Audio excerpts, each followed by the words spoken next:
Nous sommes là au niveau du parc qui est créé depuis 1976.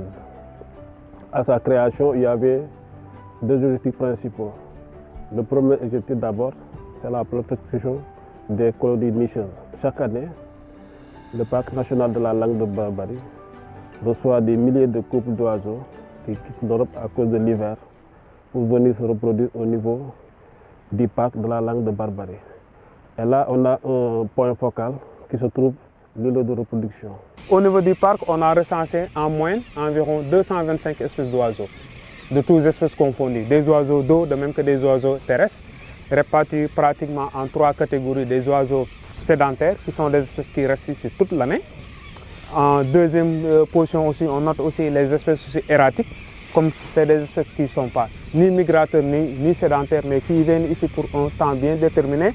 Et le reste aussi, le troisième catégorie, c'est des oiseaux migrateurs. Mais maintenant, si la migration, on a la migration intra-africaine, qui sont des espèces qui se déplacent qu'en Afrique, qu'on peut dire que c'est des oiseaux migrateurs africains, et la grande migration qu'on appelle la migration palertique, qui sont des espèces qui quittent l'Europe pour venir en Afrique. L'autre objectif, c'est la protection des tortues marines.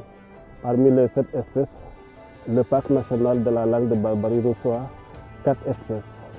Donc, d'autres viennent pour la reproduction, les autres viennent pour se reposer et d'autres pour se nourrir. Parce que vous savez que le parc national de la langue de Barbarie est à cheval entre deux régions, la région de Saint-Louis et celle de Louga. Aujourd'hui, le parc est confronté à d'énormes difficultés liées notamment au changement climatique et à l'effet de la brèche créée en 2003. C'était pour justement éviter les inondations de la ville de Saint-Louis qu'on a creusé la brèche au niveau de Saint-Louis.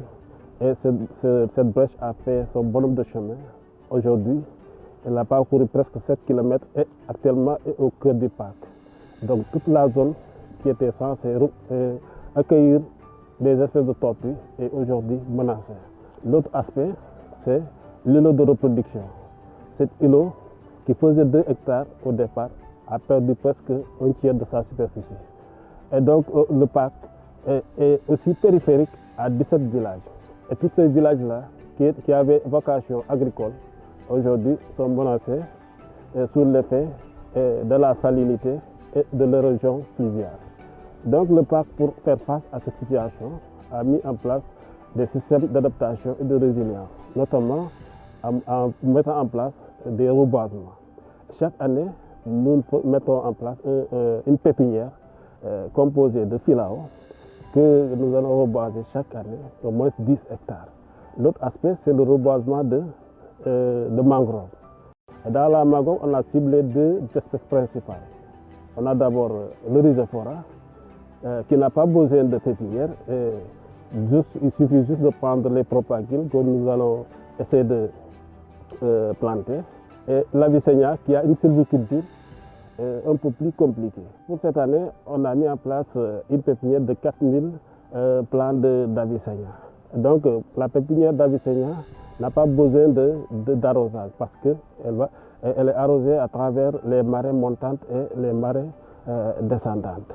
Cette population qui a perdu énormément à travers les changements climatiques, la salinisation des terres, aujourd'hui est obligée de se reconvertir pour être plus résilient. On constate actuellement des produits de type niveau, notamment ce qui est arche, ce qui est huître, ce qui est crevette, qui sont apparus aujourd'hui dans le parc. Donc ces populations s'activent énormément dans ça.